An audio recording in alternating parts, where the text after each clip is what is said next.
Grabando.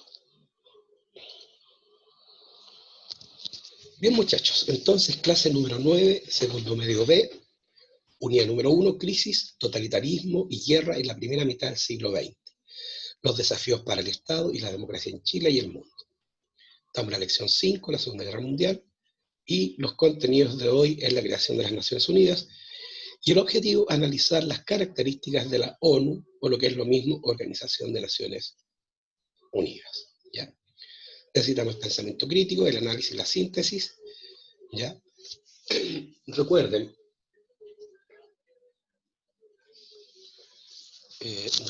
que todos sus guías o actividades a juanprofe.segundosmedio@gmail.com, y las preguntas, por favor, al WhatsApp del curso.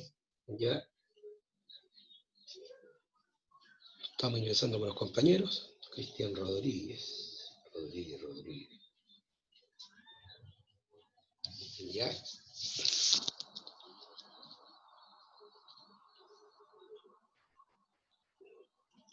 Ahí los admitimos. Entonces, para comenzar, muchachos, la Segunda Guerra Mundial, ¿se acuerdan? Dejó 60 millones de muertos, países enteros devastados, ¿no es cierto? Porque la guerra se aplicó en contra de los civiles, ya casi en un todo vale, ya se tiraron las primeras bombas atómicas sobre las ciudades de Nagasaki e Hiroshima en Japón. Los nazis, ¿no es cierto?, aplicaron un plan de exterminio sistemático y masivo, ya, de judíos, ¿no es cierto?, gitanos, testigos de Jehová, homosexuales y personas con discapacidad cognitiva.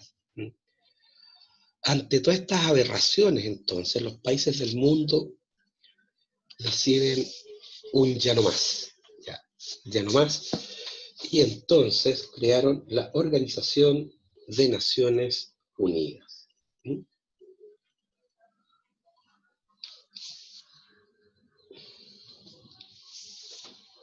Chicos, ¿quién es Franco Muñoz?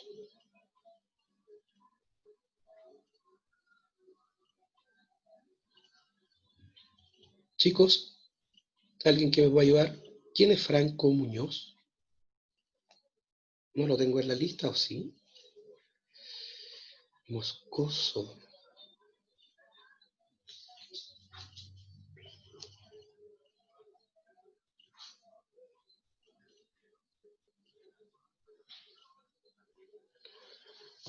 ¿Nadie lo conoce? Franco Muñoz. Profe, ¿Mm? creo que es el Miguel Santibáñez, que su hermano se llama así. Miguel Santibáñez.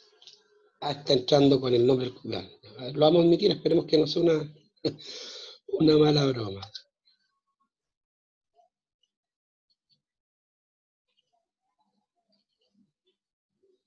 Espérenme un rato, para ver qué pasa acá.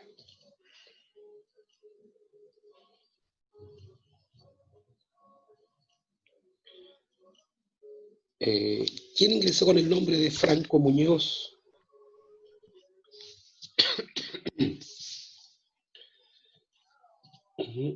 ¿Quién ingresó con el nombre de Franco Muñoz?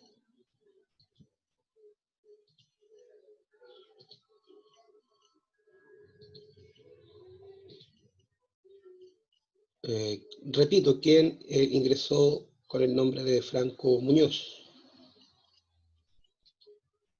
¿No? ¿No me escucha? O si no, lo voy a tener que retirar de la clase, si no se quiere manifestar.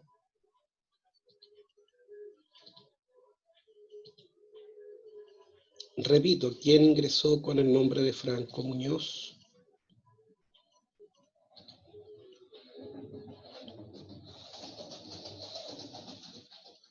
Franco Muñoz. ¿No? Franco Muñoz a la 1, Franco Muñoz a las 2, Franco Muñoz a las 3.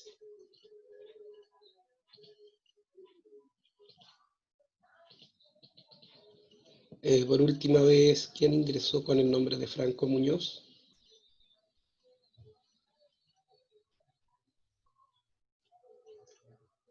Lo voy a tener que sacar de la clase entonces. Comuniqué por interno.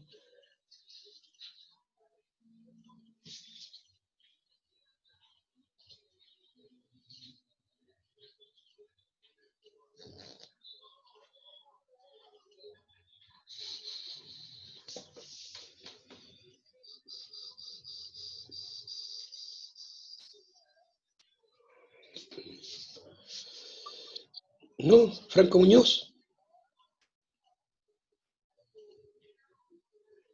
Se salió don Franco Muñoz. Qué raro. Miguel Santibáñez.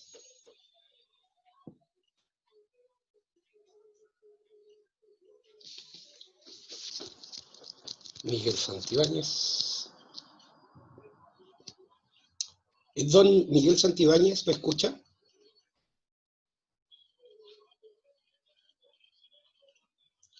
Miguel Santibáñez. No tiene audio.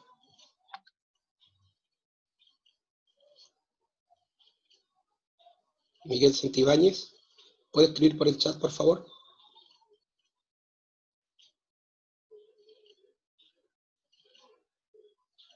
Qué raro. Bueno, ustedes saben que ante este tipo de situaciones yo estoy inerme, o sea, desarmado, ¿no?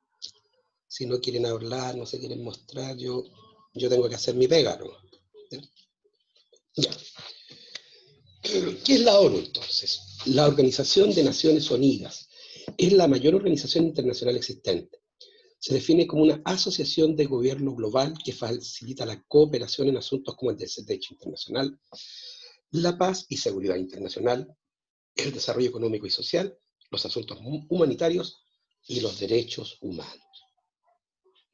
Fue fundado el 24 de octubre de 1945 en San Francisco, California, por 51 países al finalizar la Segunda Guerra Mundial, con la firma de la Carta de las Naciones Unidas. ¿Ya? La ONU tiene su sede en la ciudad de Nueva York. Los órganos más importantes de la Organización de Naciones Unidas son la Asamblea General, el Consejo de Seguridad y la Secretaría General. La figura pública principal de la ONU es el secretario general. Ya, el actual es Ban Ki-moon, pero el de la Corea del Sur, pero dejó de hacerlo, ¿no es cierto? ¿Algunos saben cuál es el nombre del actual secretario general de la ONU? Es de origen africano. ¿Alguien lo sabe? Cri, cri, cri, cri.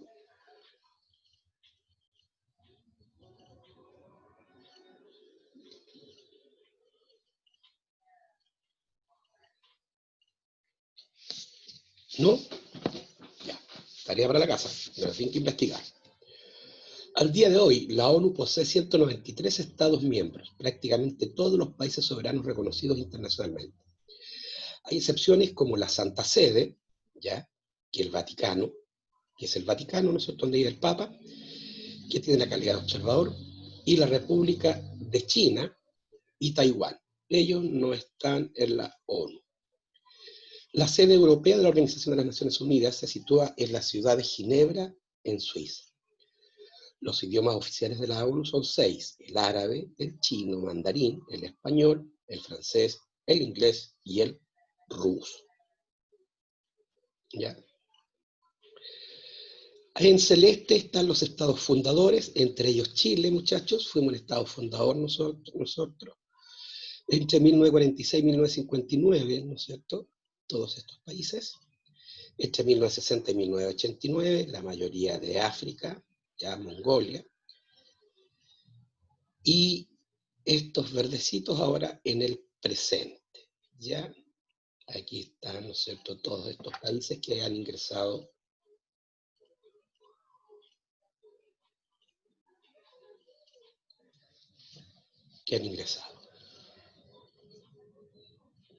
Las funciones de la Organización de Naciones Unidas, muchachos. Acción pacífico de las diferencias es decir, trata de que todos los países resuelvan sus diferencias mediante el diálogo, ¿ya? No mediante las guerras. La ONU también, ¿no es cierto?, realiza acciones en caso de amenaza contra la paz, hace acciones económicas sociales, acciones jurídicas y acciones humanitarias. Va en ayuda, ¿no es cierto?, a aquellos países que lo necesitan. Muchos países de África, por ejemplo, Haití, acá en el caso de América Latina.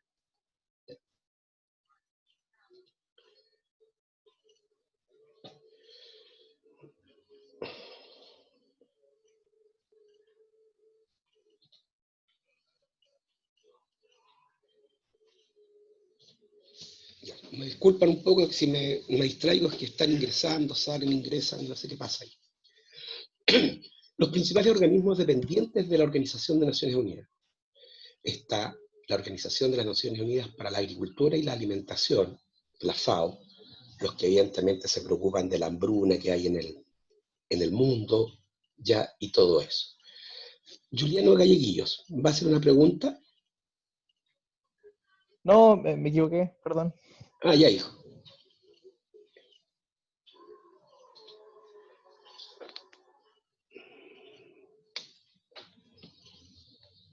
Está la Conferencia de las Naciones Unidas sobre Comercio y Desarrollo, la UNCTAD, la Organización Internacional del Trabajo, la OIT, y la Organización de las Naciones Unidas para la Educación, la Ciencia y la Cultura, la UNESCO. Y también está la Organización Mundial de la Salud, la OMS, que ahora, ¿no es cierto?, tiene mucho trabajo porque estamos con la pandemia del coronavirus. Entonces acá está la FAO, la UNCTAD, la OIT, la UNESCO y la OMS. Los fines, ¿cuáles son los objetivos que persigue esta organización, ¿no es cierto?, de países a nivel internacional? El primero de todos, y la razón por la que se fundó, ya, la ONU. La ONU tiene como principal finalidad la mantención de la paz y, en casos de tiempos de guerra, su restauración. Para ello, la ONU cuenta con una serie de fuerzas militares y diplomáticas que son los principales encargados de este fin. La mantención del bienestar económico. Para ello se cuenta con un fondo destinado a las ayudas de los aliados con pocos recursos, aunque para que la ONU envíe otros recursos se debe aprobar por una comisión económica. Misiones humanitarias. Cuando alguna alianza entre en guerra, la ONU enviará tropas de paz a las ciudades de los miembros de bajo nivel, poniendo en riesgo su progreso. Control del terrorismo. La ONU cuenta con un equipo de personas que se encarga de asegurarse del correcto uso de ICARIAN, ¿ya? Socorrismo y salvamento. Si algún aliado se encuentra en situación de guerra inapropiado, la ONU se encargará de socorrerlo a la mayor brevedad. Seguridad ciudadana. Los miembros de la ONU no serán todos militares. Habrá también miembros que por su poca puntuación no llegarán a tener un cargo o trabajo y se le asigna el papel de ciudadano. En este caso, la ONU se encargará de ayudar al mismo en su proceso de crecimiento y prestará su colaboración en casos de combate.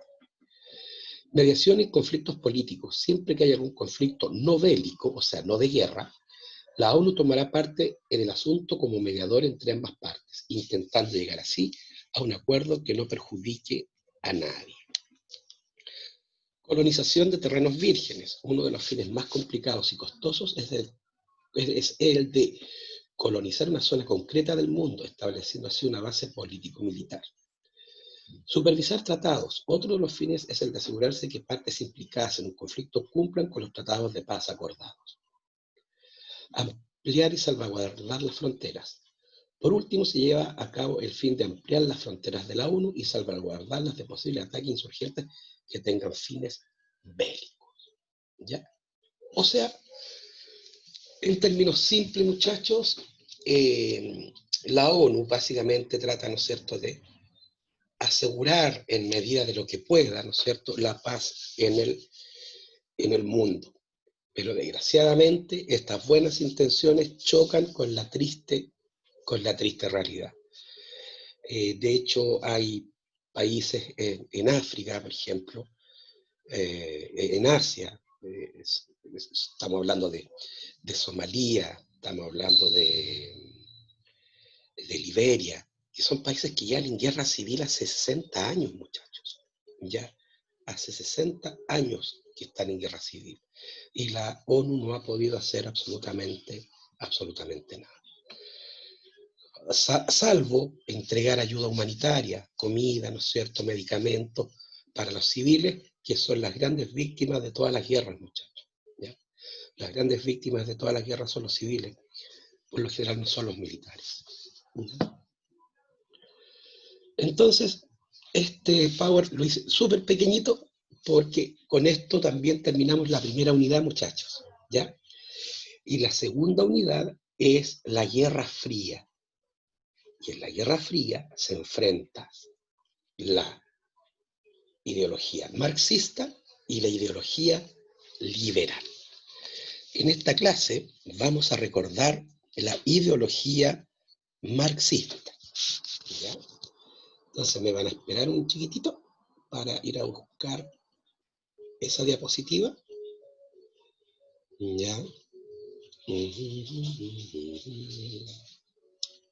La diapositiva, espérenme un chiquitito.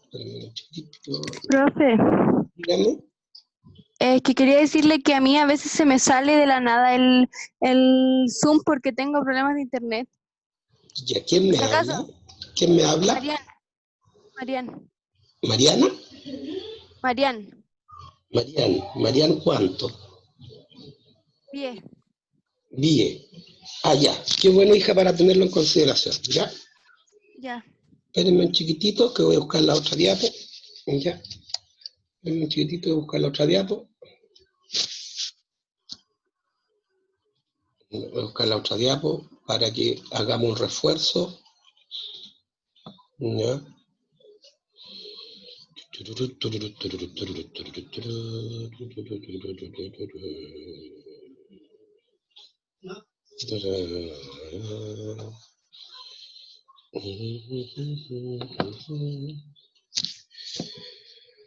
Vamos a buscar la diapositiva. Yo las tenía. Ok, papá. ¿Qué pasó, hijo? Está la retroalimentación. Papi, ¿Qué? ¿me llamas? Va. Archivos.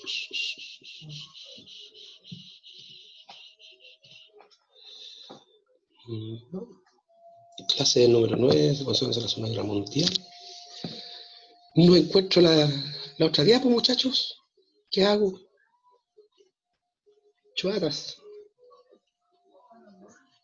¿Qué hago?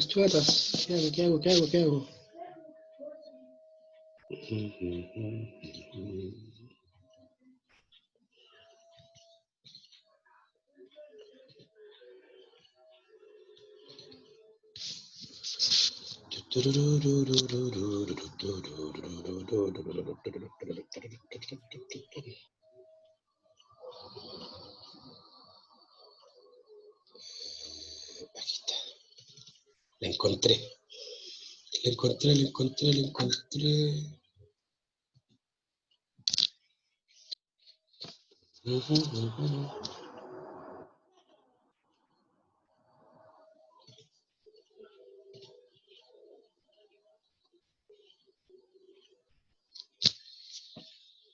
PowerPoint de la clase número...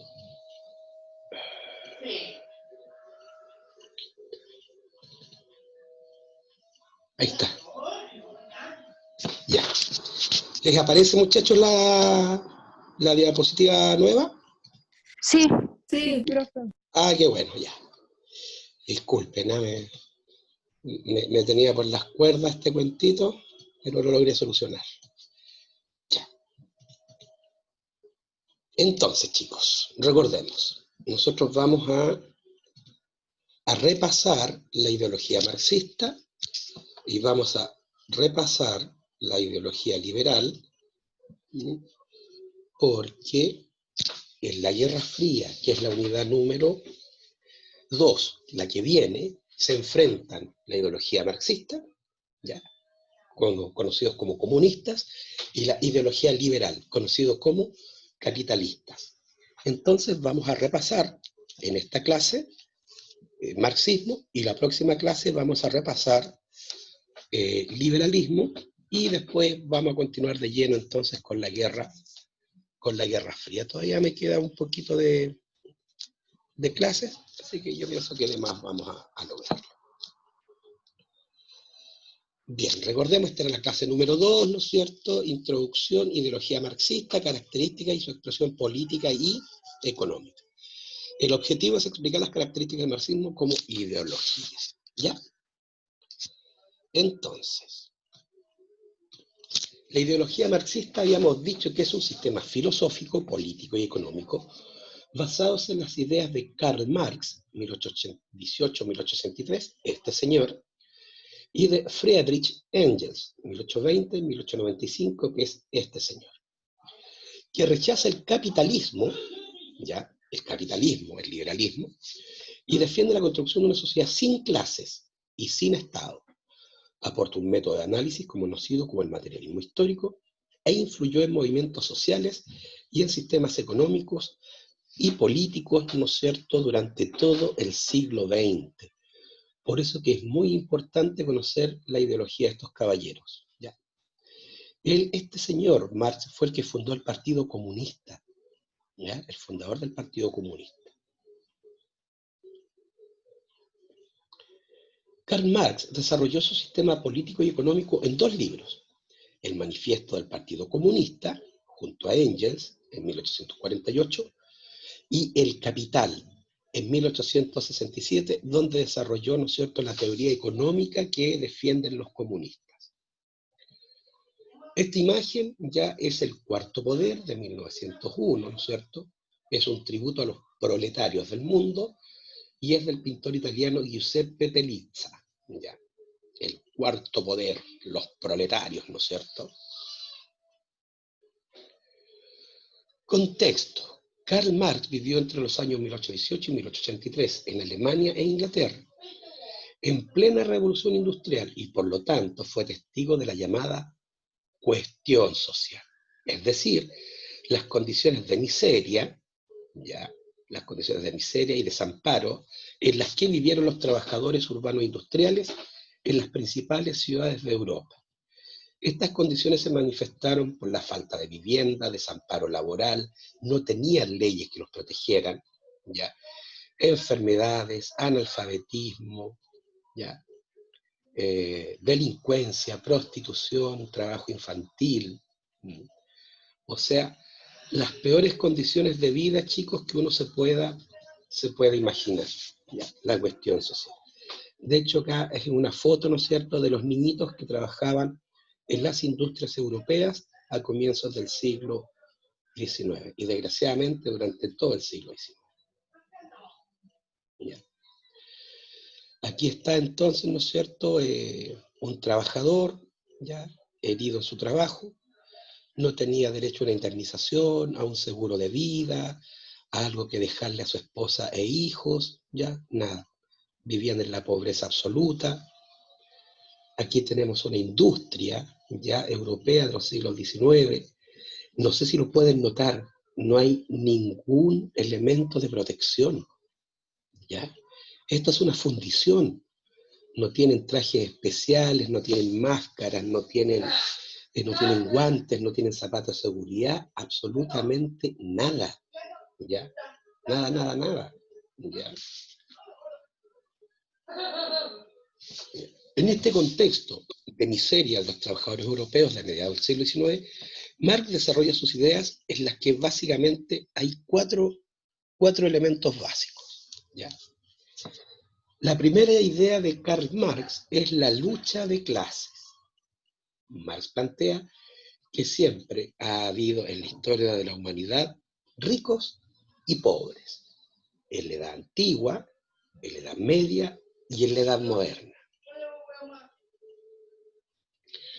En la antigüedad existía la división entre amos y esclavos, la que él denominó sociedad esclavista.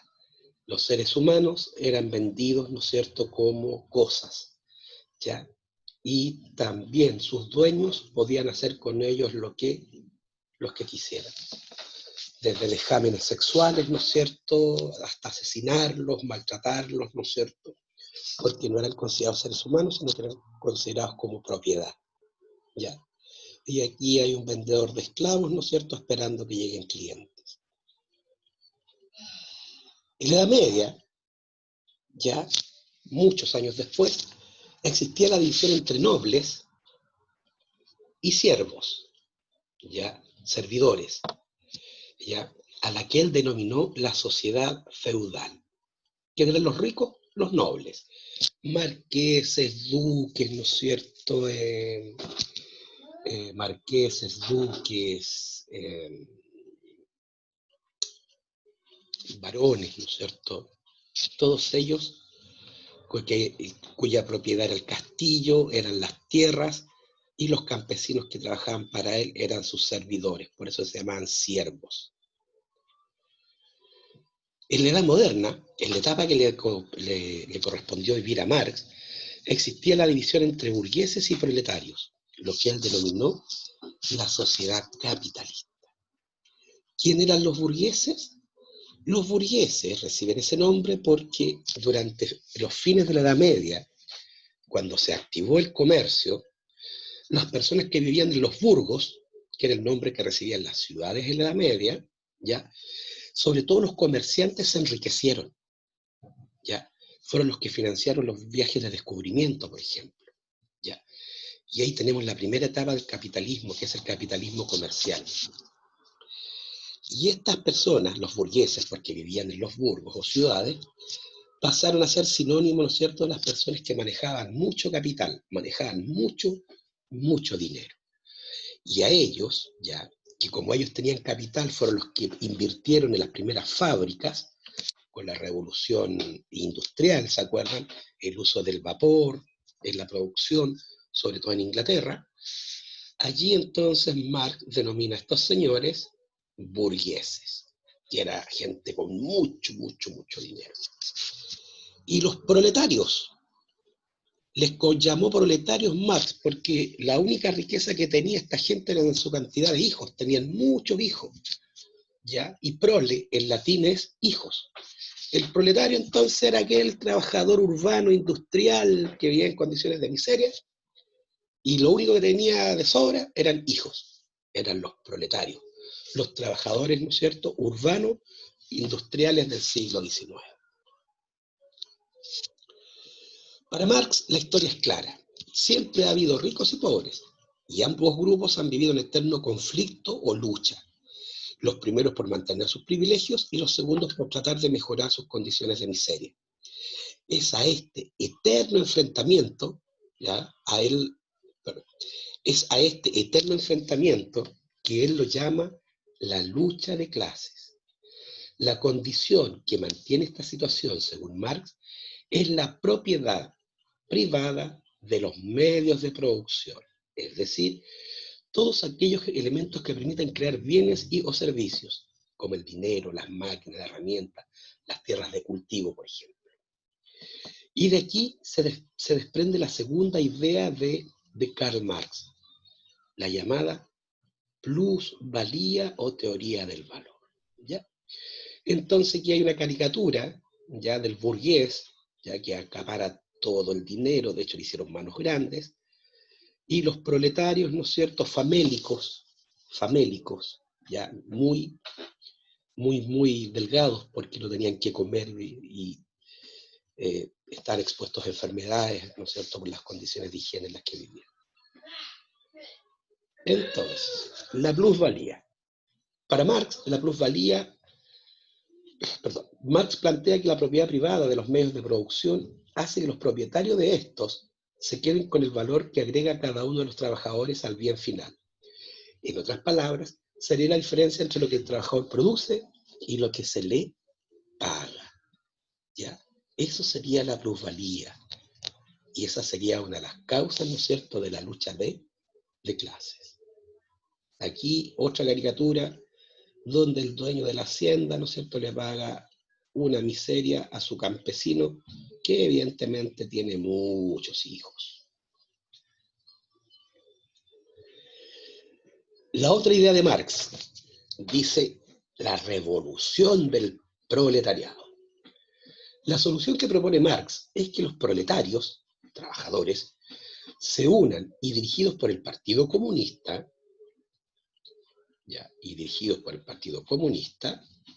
comiencen una revolución para eliminar a la burguesía y así tomar la propiedad de los medios de producción, los cuales serán propiedad del Estado.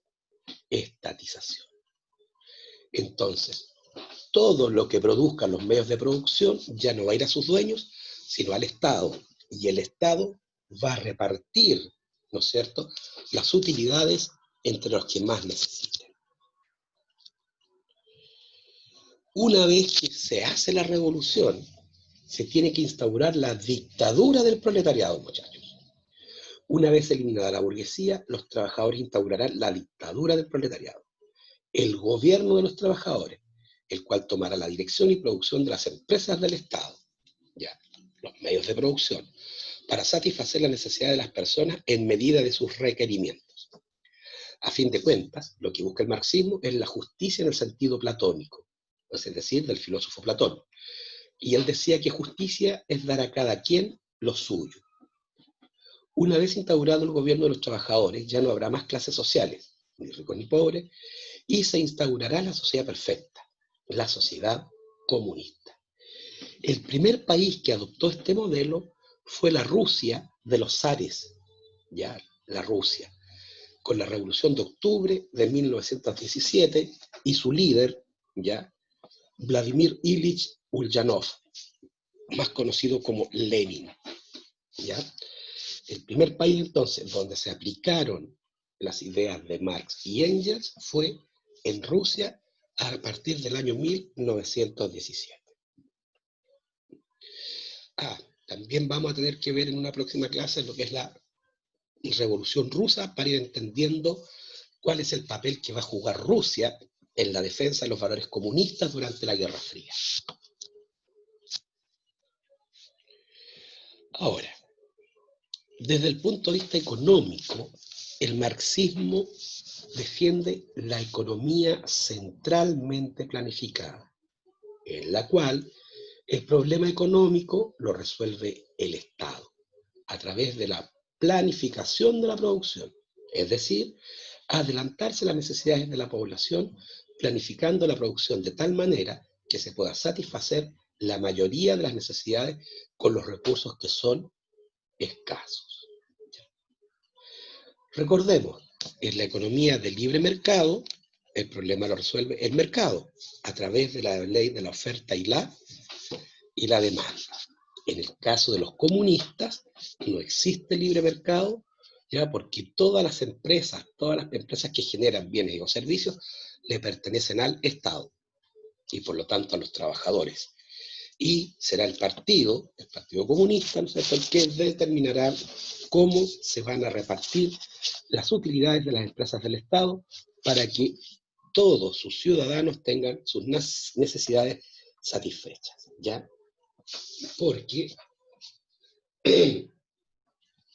recuerden que ellos tienen una sociedad sin clases, sin clases sociales, donde no hay ni ricos ni pobres. Eso es lo que defienden los comunistas. Entonces, muchachos, en una economía centralmente planificada, el problema económico lo resuelve el Estado, a través de la planificación de la producción. Desde esta perspectiva, entonces, ¿qué producir? Los bienes y servicios de primera necesidad. Alimentos, vestuarios, salud, educación, vivienda, por ejemplo. ¿Qué producir, se acuerdan, en una economía de libre mercado? Lo que las personas quieren consumir. ¿Cómo producir? Invirtiendo lo menos posible para producir lo más posible. Satisfacer la mayor cantidad de necesidades con los recursos escasos. Esa es la esencia de este sistema económico. ¿Cómo producir en una economía de libre mercado? Invirtiendo lo menos posible para ganar lo más posible. La esencia del libre mercado es el lucro, la ganancia, ¿no es cierto?, individual. ¿Para quién producir en una economía marxista, comunista? Para todos. En una economía de libre mercado, ¿para quién producir? Para los que puedan pagar. En este caso, el Estado produce para todos, vivienda, educación, salud, como lo hacen los cubanos.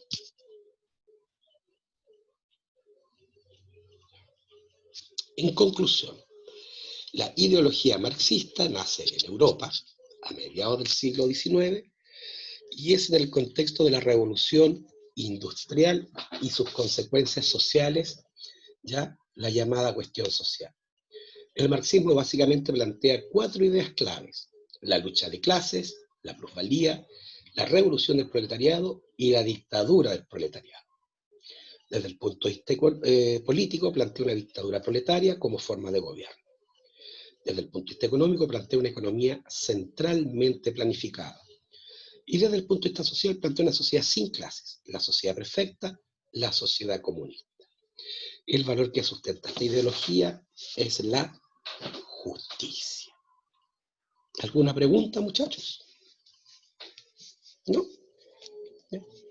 Igual les pido que le echen una repasadita ya a todo lo que es, ¿no es cierto?, el marxismo, la plusvalía, la lucha de clases, la economía centralmente planificada, el valor que defienden la justicia, ¿no es cierto?, los proletarios, la revolución y todo ese cuentito. ¿Alguna pregunta, chicos? Recuerden que estamos retroalimentando para entrar de lleno a la unidad 2, que es la Guerra Fría. Y en la Guerra Fría, después de 1945, se enfrenta Estados Unidos, que defiende la ideología capitalista o liberal, y la Unión Soviética, que defiende, ¿no es cierto?, la ideología marxista o comunista. ¿Alguna pregunta, chicos? ¿No? ¿Todo clarito? ¿Todo clarito?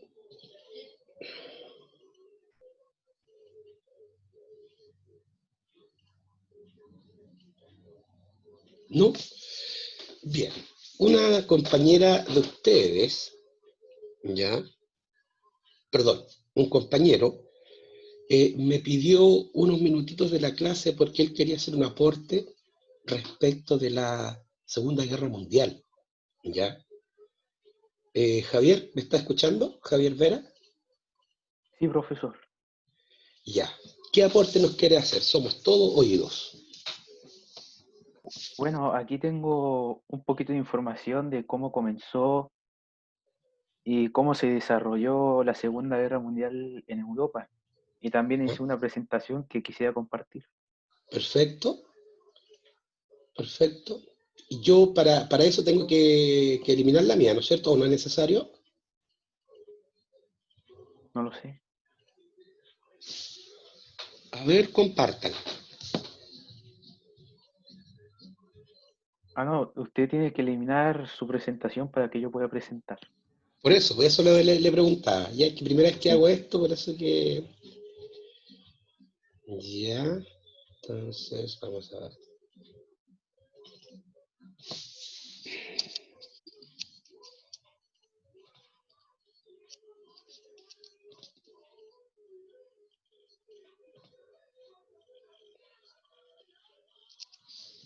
Ya, hijo, Ya.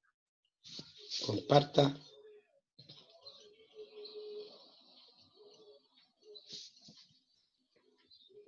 Déjeme un poquito.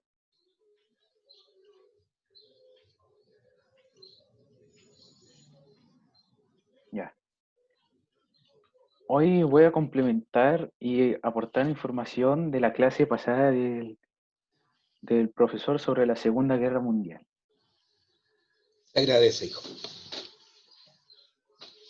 Uno de los primeros hechos con los que comienza esta contienda es la anexión de Austria por parte del líder de Alemania, ya que él deseaba evitar la pérdida paulatina del poder. Luego de esta acción, los aliados solo presentaron quejas. Uno de los países que se opuso a esta anexión fue México, el cual había advertido a los aliados del posible inicio de una guerra. Estos no hicieron caso. Esta anexión comenzó el 12 de marzo de 1938.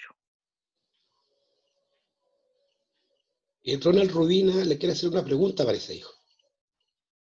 ¿Cuál? Ronald Rubina. O a mí, no sé. ¿Ronald? Ah, no, dijo que se equivocó. Ya. Ya, hijo, siga.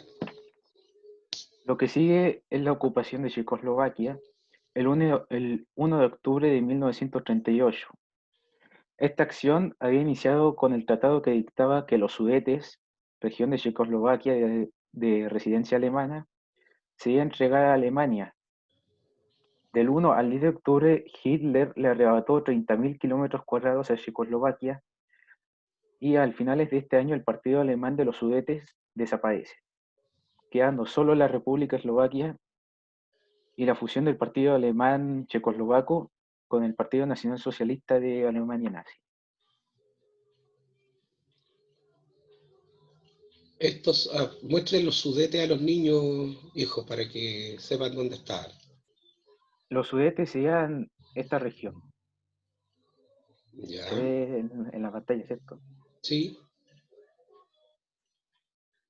Haciendo caso omiso, Hitler ocupa toda esta zona. ya. Hungría esta zona, más esta para tener una posible salida a Rumania. Y Polonia ocupa en 1938 esta zona, quedando solo la República de Eslovaquia. Ujú, bien, ya. El 1 de septiembre, Alemania invade Polonia y acompañando a la invasión por parte de Alemania, lo acompaña el gigante rojo que entra en acción el 17 de septiembre, anexando el este del país polaco. Aquí se puede ver una animación de Hitler saludando respetuosamente a Stalin ante un soldado caído que en este caso representaría a Polonia. El 6 de octubre los polacos firmaron la rendición.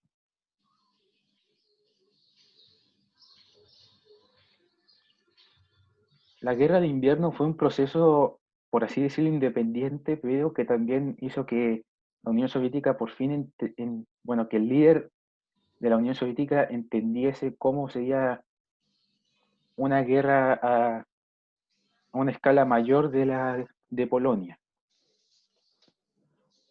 ya que en esta guerra, si se puede ver aquí, se ven grandes movimientos por parte de la Unión Soviética, pero no se ve mucho avance.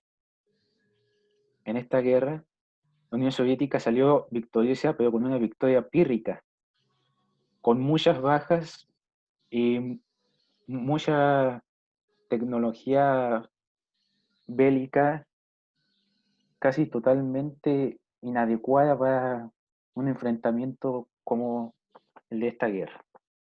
Explíquenle a sus compañeros qué es una victoria pírrica.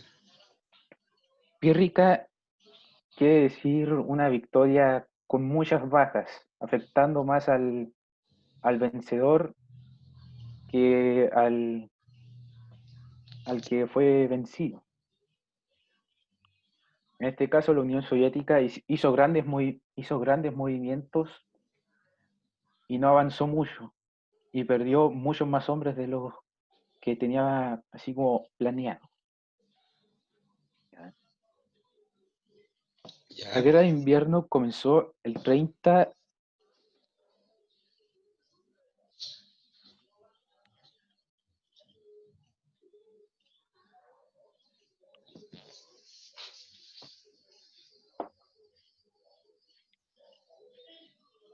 Perdón, me estaban llamando. La Unión Soviética invade Finlandia en el conflicto conocido como la Guerra de Invierno. Después de 105 días de combate, la Unión Soviética solo pudo avanzar territorios fronterizos.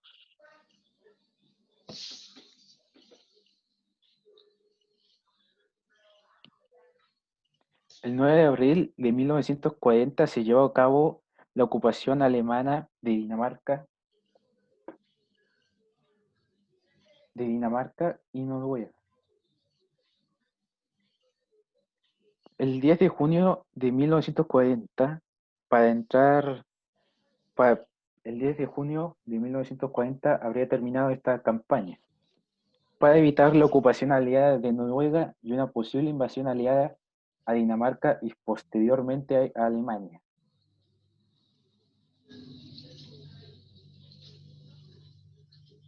Luego le sigue la invasión de Luxemburgo, Bélgica, Países Bajos y Francia.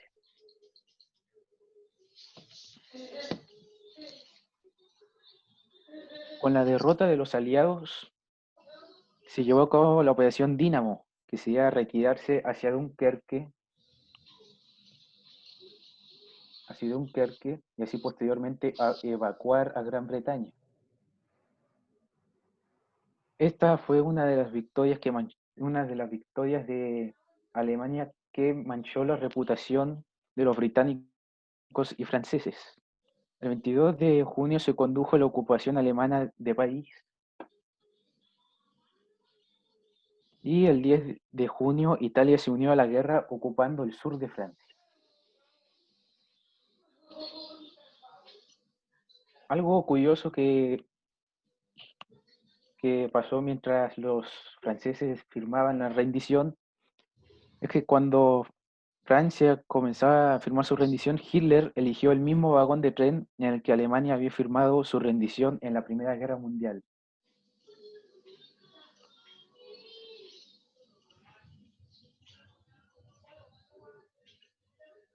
La Operación Barbarroja. La batalla de Grecia y la invasión de Yugoslavia retrasaron la invasión alemana 6 semanas críticas, como posteriormente se puso de manifiesto. 3 grupos de ejércitos alemanes, junto con otras unidades militares del eje, con voluntarios de España e Italia, se lanzaron a la invasión de la Unión Soviética el 22 de junio de 1941, comenzando así la Operación Barbarroja. Aquí se puede ver una caricatura de Hitler apuñalando por la espalda a Stalin.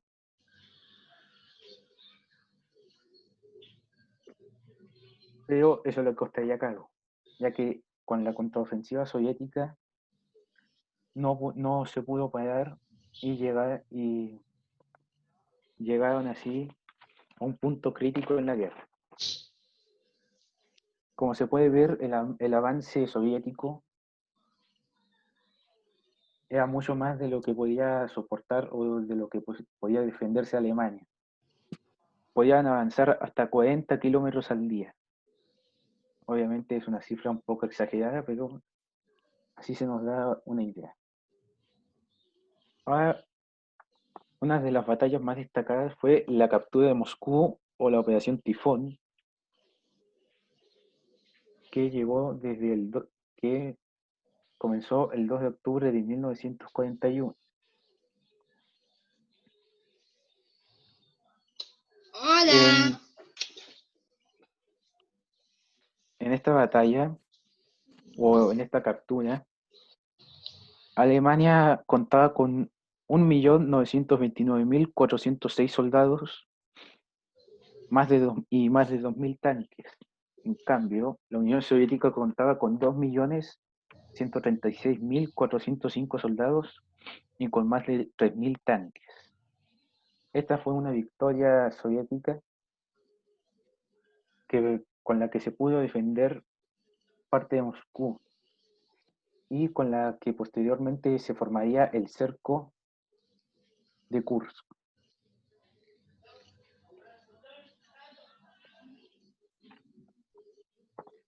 La batalla de Kursk se libró del 5 al 23 de agosto de 1943. En esta batalla fue extendida por varios días, la cual hizo que el ejército alemán se desgastase y no pudiese soportar muchas pérdidas. En cambio, la Unión Soviética podía aguantar enormes pérdidas y seguir atacando. Alemania contaba con 780.000 soldados y 3.000 tanques, y la Unión Soviética con 1.600.000 soldados y 5.000 tanques. Estas cifras están redondeadas y Alemania perdió 200.000 soldados y 760 tanques, mucho más de lo que podía soportar. En cambio, la Unión Soviética tuvo 250.000 caídos en acción y 600.000 heridos, y perdió alrededor de 6.000 tanques, contando a los tanques de reserva. La Unión Soviética podía absorber y soportar gran cantidad de daño. En cambio, la Wehrmacht se debilitaba muy rápido. Díganle a sus compañeros qué es la Wehrmacht. Es el ejército alemán. La batalla de Francia, el 10 de mayo de 1940. A pesar de que Francia está muy equilibrada con el ejército alemán, con sus viejas tácticas y generales que al estar en una mayor edad no querían así como una guerra directa, pensaron que Alemania iba a atacar como en la Primera Guerra Mundial, pero ese no fue el caso. Francia contaba con 86 divisiones y 2.268 tanques. Alemania contaba con 141 divisiones y 2.550 tanques. Esto culminó con la derrota francesa y una humillación de Francia y de Gran Bretaña.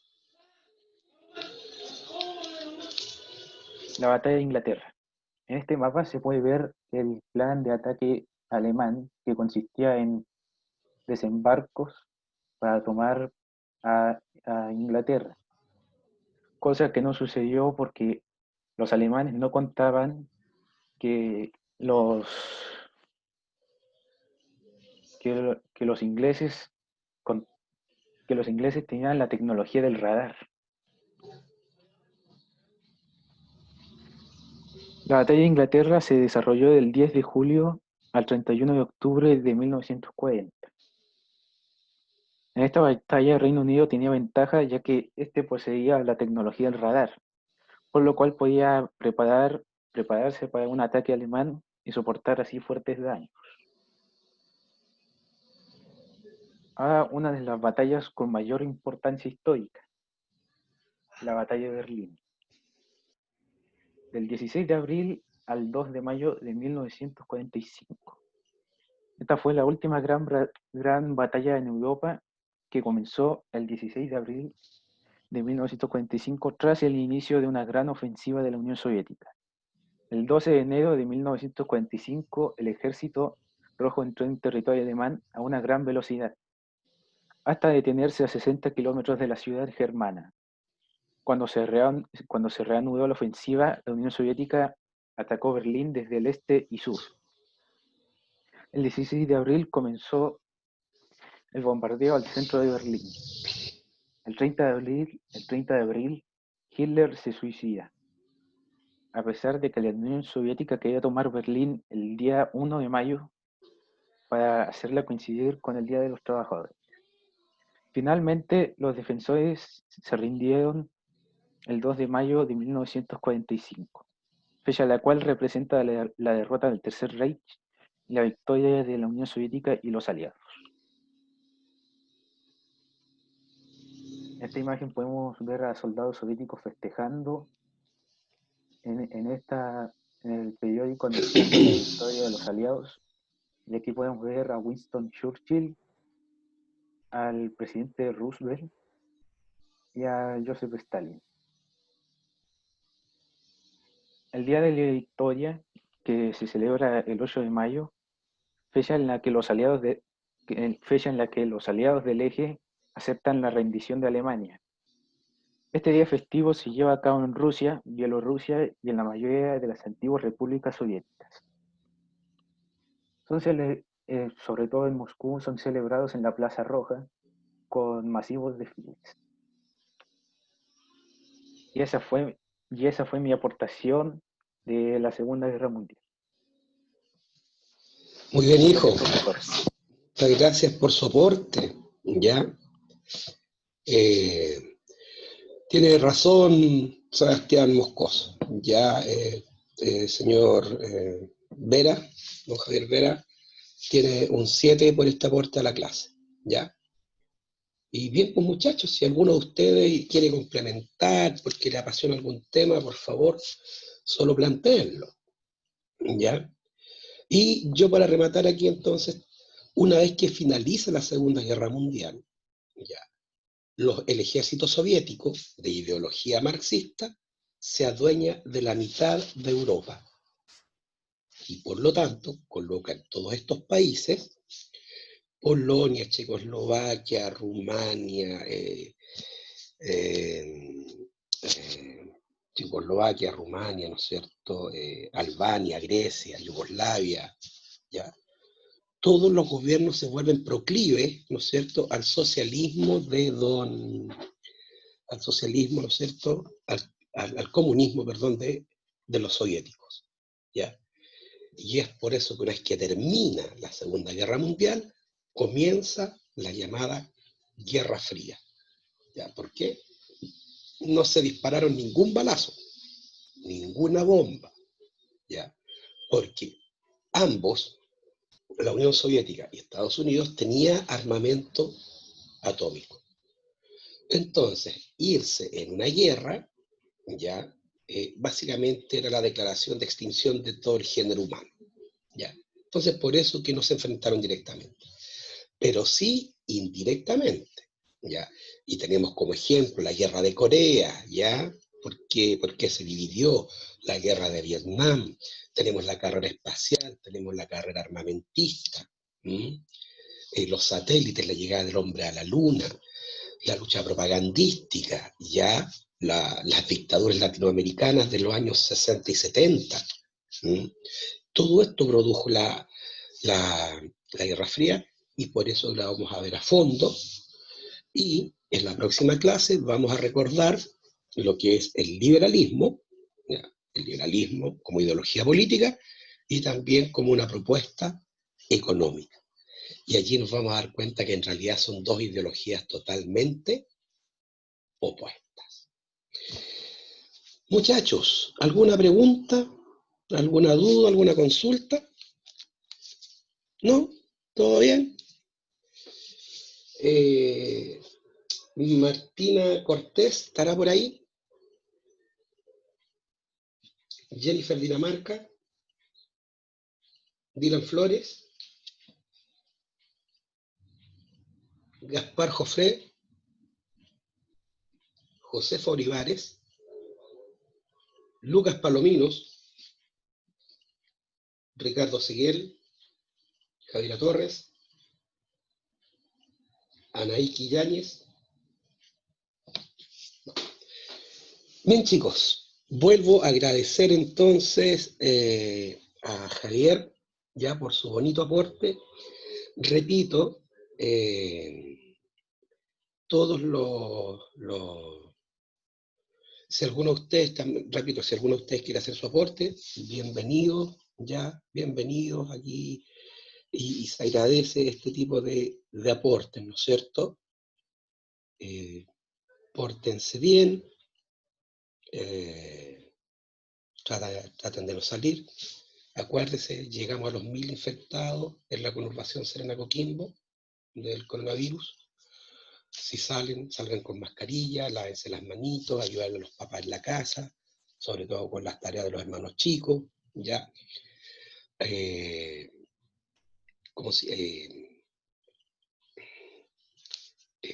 Lávense las manitos y todo ese cuento, ¿ya? Así que si Dios quiere, nos vemos el próximo lunes con la versión política y económica del liberalismo. Y vamos a revisar también, con los que nos quede de la clase, la guía que les mandé para la casa y hacer otra retroalimentación. ¿Les parece? ¿Sí? Ya, chicos, se les quiere, que tengan bonita semana. Adiós. Chao. Chao, chao.